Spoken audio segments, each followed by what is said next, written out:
Good morning students. पिछले video में हमने गणितीय परिकल्पनाओं में वक्र अनुरेखण के बारे में चर्चा करी। आज हम अवकलन के बारे में चर्चा करेंगे। देखिए, एक होती है चर राशि। इसे परिवर्तित राशि भी कहते हैं, जिसका संख्यात्मक मान गणितीय क्रियाओं में भिन्न भिन्न होता है। For example X, Y and Z. अब ये चर राशि दो प्रकार की होती है। एक होती है स्वतंत्र चर राशि, एक होती है प्रतंत्र चर राशि। नाम से ही पता पड़ रहा है, जिस राशि का मान अन्य राशि पर निर्भर नहीं होकर के स्वैच्छिक हो उसे स्वतंत्र चर राशि कहते हैं, जबकि वह राशि जिसका मान स्वतंत्र चर राशि पर निर्भर करता है प्रतंत्र चर राशि कहलाती है।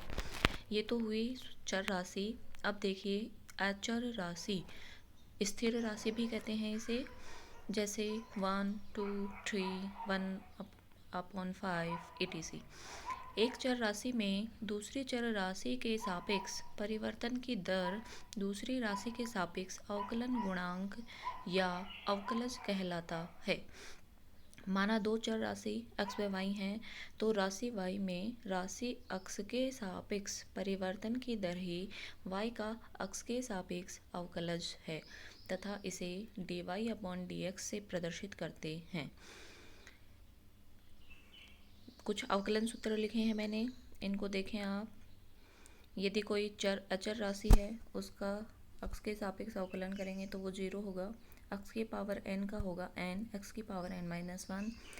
a की पावर x का अवकलन होगा a की power x log a। log a की पावर x का होगा 1/x और e की पावर x का अवकलन होता है e की पावर x। अब मैंने एक नोट लगाया है, देखें, यदि dy/dx को पुनः x के सापेक्ष अवकलन करें तो उसे उसका द्वितीय अवकलज कहते हैं और इसे d²y/dx² के द्वारा प्रदर्शित करते हैं। ऐसे ही मैंने सूत्र लिखा है, यदि sin x का अवकलन करते हैं x के सापेक्ष तो वो आता है cos x। cos x का करेंगे तो वो आएगा -sin x और tan x का होता है sec² x। ये कुछ फॉर्मूलाज हैं जिनको आपको ध्यान में रखना है। आगे देखें, उच्चिष्ट मैक्सिमा एवं निम्निष्ट मिनिमा। ये देखें क्या होते हैं। पहले मैंने लिखा है उच्चिष्ट मैक्सिमा, वह बिंदु जिस पर किसी फलन के ग्राफ की दिशा ऊपर से नीचे की ओर परिवर्तित होती है उसे उच्चिष्ट बोलते हैं, जबकि वह बिंदु जिस पर किसी फलन के ग्राफ की दिशा नीचे से ऊपर की ओर परिवर्तित होती है उसे निम्निष्ट मिनिमा कहते हैं। उच्चिष्ट व निम्निष्ट बिंदुओं को चरम बिंदु या एक्सट्रीम पॉइंट्स भी कहते हैं। एक से अधिक हो सकते हैं और एकांतर क्रम में आते हैं, जैसे उच्चिष्ट निम्निष्ट उच्चिष्ट निम्निष्ट। आगे मैंने देखिए एक हेडिंग लगा रखी है, नति परिवर्तन बिंदु। वह बिंदु जिस पर किसी फलन का मान न तो उच्चिष्ट और न ही निम्निष्ट हो उसे नति परिवर्तन बिंदु कहते हैं। अब आगे देखें, उच्चिष्ट व निम्निष्ट ज्ञात करने की विधि। सर्वप्रथम दिए गए फलन का y बराबर fx के रूप में लिख करके तथा dy/dx बराबर 0 ज्ञात करके x के विभिन्न मान ज्ञात करते हैं। x के मान ज्ञात करने के बाद इसका द्वितीय अवकलज ज्ञात करते हैं। बिंदु संख्या 1 से प्राप्त x का मान द्वितीय अवकलज में रखते हैं और यदि इसका मान 0 से कम है अर्थात द्वितीय अवकलज नेगेटिव है तो x का मान उच्चिष्ट होगा, और यदि इस द्वितीय अवकलज का मान ग्रेटर देन 0 अर्थात पॉजिटिव है तो x का मान निम्निष्ट होगा। और आगे ये मैंने एक क्वेश्चन सॉल्व कर रखा है, उच्चिष्ट और निम्निष्ट कैसे निकालेंगे इसको आप देख लें। आगे देखें, आंशिक अवकलन, पार्शियल डेरिवेटिव, पार्शियल डिफरेंशिएशन। देखें, किसी फलन का एक विशिष्ट चर के सापेक्ष अन्य सभी चरों को स्थिर रखते हुए अवकलन क्या कहलाता है? आंशिक अवकलन। वे राशियां जो एक से अधिक चरों की फलन होती हैं उन राशियों का किसी एक चर के सापेक्ष परिवर्तन देखने के लिए आंशिक अवकलन का प्रयोग करते हैं। आगे देखें, उच्च कोटि के आंशिक अवकलज, partial derivatives of higher order. देखें, जब आंशिक अवकलजों को पुनः आंशिक अवकलज किसी चर के सापेक्ष किया जाता है तो द्वितीय कोटि के आंशिक अवकलज प्राप्त होते हैं। जैसे देखें, यहाँ पे मैंने लिख रखा है एफ एक्स एक्स बराबर, मैंने इसका अक्ष के सापेक्ष पुनः आंशिक अवकलन किया है और एफ वाई वाई में y के सापेक्ष पुनः आंशिक अवकलज किया है। अतः या फिर अक्ष y में देखें, मैंने y का किया है अक्ष के सापेक्ष और y x में अक्ष का किया है y के सापेक्ष। जब एफ एक्स वाई के आंशिक अवकलज सतत हों तो एफ एक्स वाई बराबर एफ वाई एक्स होता है। ये दोनों वैल्यूज मैंने इक्वल कर दी तो आंशिक अवकलजों का यह संबंध व्युत्क्रम या पारस्परिक संबंध रेसिप्रोकल रिलेशन कहलाता है। इसे आंशिक अवकलजों का क्रम विनिमय गुणधर्म भी कहते हैं। आगे देखें, समघाती फलनों का ओयलर प्रमेय। ऐसा फलन जिसके प्रत्येक पद में चरों की घातों का योग हमेशा समान हो तो वह समघाती फलन कहलाता है। मैंने एक उदाहरण लिख रखा है, एफ एक्स वाई बराबर ए नोट एक्स की power N plus A one X की power N minus one Y plus A two X N की power minus two Y two plus A three X की power N minus three Y three and E T C. यहाँ पे x व Y का N घातीय समघाती फलन है तो ऑयलर प्रमेय अपन इस प्रकार से लिख सकते हैं। आगे देखें, समाकलन इंटीग्रेशन। समाकलन का शाब्दिक अर्थ होता है एकीकृत करना अथवा संपूर्ण। अवकलन का व्युत्क्रम होता है, इसीलिए इसे प्रति अवकलज भी कहते हैं। इसका ये साइन है समाकलन को प्रदर्शित करने का, सिग्मा।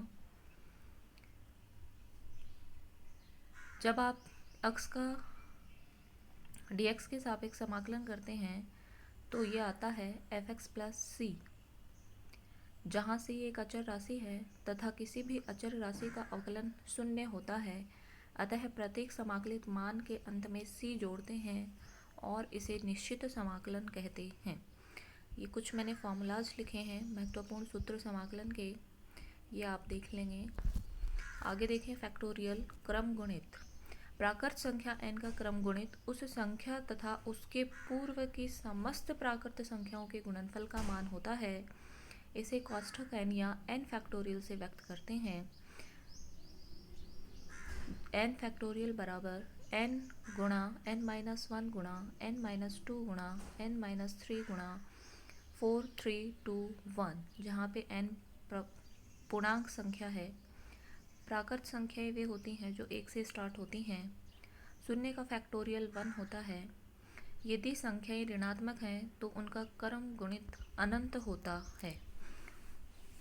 ये दो फार्मूला मैंने लिखे हैं। n का फैक्टोरियल होता है n गुणा n माइनस वन का फैक्टोरियल एंड ln n का फैक्टोरियल होता है ln n माइनस n। एक मैंने एग्जाम्पल सॉल्व कर रखा है, इसको देखें। आगे है क्रमचय परम्यूटेशन। दिए गए वस्तुओं के समूह में से एक बार में कुछ अथवा सभी वस्तुओं को लेने पर जितने भिन्न भिन्न प्रकार के विन्यास या क्रम बनाए जा सकते हैं वे सभी दी गई वस्तुओं के क्रमचय कहलाते हैं। कुछ एग्जाम्पल्स मैंने सॉल्व कर रखे हैं, जैसे 3 अंक हैं अपने पास में 5 6 एंड 7। इसमें मैंने तीनों संख्याओं को लेकर के 6 क्रम बना रखे हैं, इसलिए क्रमचयों की संख्या कितनी होगी 6। आगे देखें, क्रमचय ज्ञात करने की विधियाँ। किन्हें n असमान वस्तुओं में से r वस्तुओं को लेकर क्रमचय बनाया गया तो उसको डिनोट करेंगे NPR और निकालेंगे n का factorial upon n minus r का फैक्टोरियल। यदि दी गई सभी असमान वस्तुओं को लेकर ही क्रमचय बनाएंगे तो NPN बराबर होगा n का फैक्टोरियल। यदि n वस्तुओं में से A1 वस्तुएं एक प्रकार की हैं, A2 दूसरे प्रकार की हैं एवं A3 तीसरे प्रकार की हैं तो क्रमचयों की संख्या n का फैक्टोरियल अपॉन A1 का फैक्टोरियल गुणा A2 का फैक्टोरियल गुणा A3 का फैक्टोरियल, और 0 का फैक्टोरियल हमेशा होता है 1। आगे मैंने कुछ एग्जाम्पल सॉल्व कर रखे हैं, इनको आप देखें। आगे देखें, संचय कॉम्बिनेशन। दिए गए विन्यास में से सभी या कुछ को बिना क्रम का ध्यान रखकर बनने वाली विभिन्न व्यवस्थाओं को संचय कहते हैं। यदि n विभिन्न वस्तुओं के समूह में से r को लेकर बनने वाली व्यवस्थाओं को NCR सूत्र के द्वारा ज्ञात करते हैं। ये कुछ एग्जाम्पल्स हैं जो मैंने लिए हुए हैं, इनको आप सॉल्व कर लें। आगे देखें, प्रोबेबिलिटी, प्रायिकता।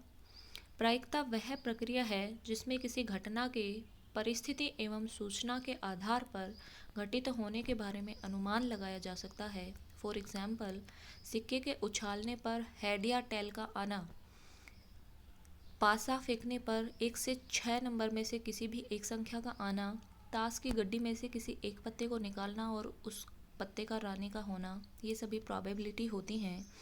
माना किसी अभिप्रयोग में घटना A घटित होती है तथा इस घटना की अनुकूल घटनाएं M व कुल घटनाएं N हैं, तो प्रायिकता बराबर अनुकूल घटनाएं अपॉन कुल घटनाएं। और मैंने कुछ एग्जाम्पल्स के द्वारा इसको समझा रखा है, ये आप लोग देख लें। Thank you.